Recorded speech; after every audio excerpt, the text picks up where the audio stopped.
새로운 청정 에너지의 필요성은 이미 오래전부터 제기되어 왔습니다. 인공태양은 대표적인 미래 청정 에너지로 전 세계 정부와 과학계가 연구개발에 주력해온 과제 중 하나이며 꿈의 에너지 자원이라고도 불립니다. 그리고 한국의 인공태양이 세계 최고 기록을 세웠다는 소식이 전해졌습니다.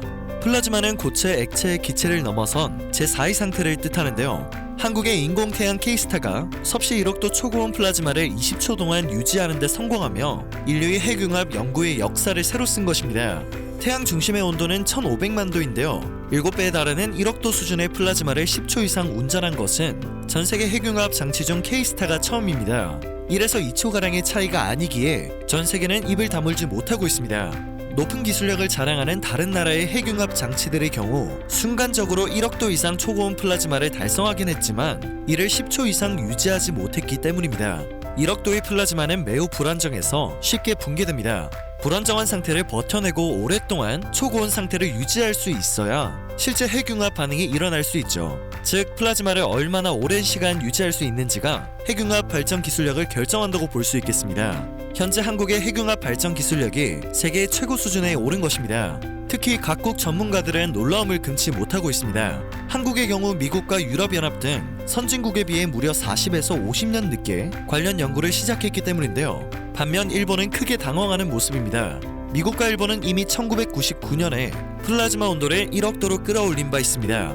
일본은 당시에도 지금까지도 해당 사실을 굉장히 자랑스럽게 여겨왔으며 이 부분에서 한국은 절대 일본을 추월할 수 없을 것이라고 자만해왔기 때문인데요. 또한 일본은 유지 시간을 늘리는 연구를 아직까지 진척시키지 못했습니다.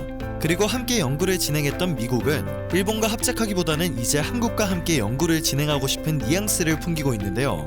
일본이 달성한 유지 시간은 최장 7초 정도입니다. 후발주자인 한국이 3배 이상의 기록을 세우며 또다시 세계 기록을 갈아치웠다는 소식이 당황스러울 수밖에 없겠죠. 미국과 유럽도 일본과 마찬가지로 최장 7초의 유지시간 기록을 보유하고 있습니다. 원래 한국은 이 분야에서 국제기구에 참여할 만한 자본도 기술도 없는 상태였는데요. 10여 년간의 연구를 통해 독자적으로 진부한 기술을 획득해냈고 1995년부터 약 3천억 원을 들여 K스타 건설을 시작해 2007년 완공했습니다. 미국과 유럽연합, 일본, 중국, 러시아 등에 이어 세계 6번째 핵융합로 개발 국가가 된 것이었죠. 핵융합 연구장치로는 세계 6번째였기 때문에 일본보다는 뒤처진 상황이었으나 K스타는 세계 최초로 국제 핵융합 실험로와 동일한 신소재 초전도 재료를 적용해 가장 진보된 형태의 장치로 꼽혔습니다. 그리고 한국은 2018년 처음으로 1.5초간 1억도 플라즈마 유지를 성공해냈고 2019년 8초의 운전으로 세계 기록을 세운 뒤 이번에는 두 자릿수를 기록하며 다시 한번 세계 기록을 갈아치웠습니다. K스타는 땅 위에서 태양과 같은 핵융합 반응을 일으켜 에너지를 생산하는 초전도 핵융합 연구장치입니다. 이를 구현하기 위해서는 핵융합 토카막 장치 내에서 초고온 플라즈마를 오랫동안 안정적으로 유지하는 것이 중요한데요. 불순물이 없는 플라즈마를 구현하기 위해서는 극저온과 초진공 상태를 유지하는 기술도 관건입니다.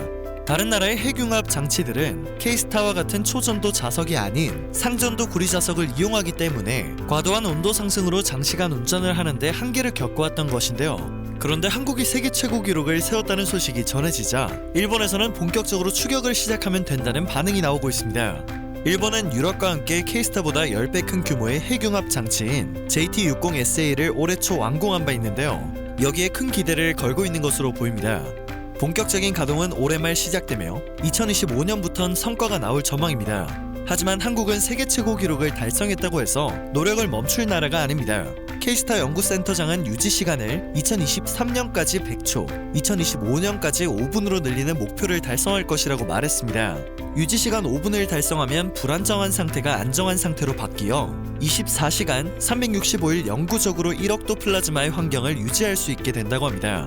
또한 한국은 300억 원의 예산을 들여 K스타를 업그레이드 시킬 예정이며 2040년에는 K스타가 생산한 핵융합 에너지로 실제 전기를 생산하는 차세대 핵융합 실증로 K데모 운전을 목표로 하고 있습니다. 국제 핵융합 에너지 개발 프로젝트인 국제 핵융합 실험로가 예정대로 2035년 핵융합 에너지의 효율성 실증에 성공하게 되면 한국에서는 2050년쯤 핵융합 에너지 상용화가 가능하게 될 것으로 예상되고 있습니다. 1950년 초반부터 연구가 시작됐던 핵융합 발전 역사에서 부랴부랴 후발주자로 등장한 한국은 이제껏 인류가 경험하지 못했던 성과를 달성해냈습니다. 세계가 핵융합 연구에 집중하는 이유는 엄청난 에너지량 때문인데요.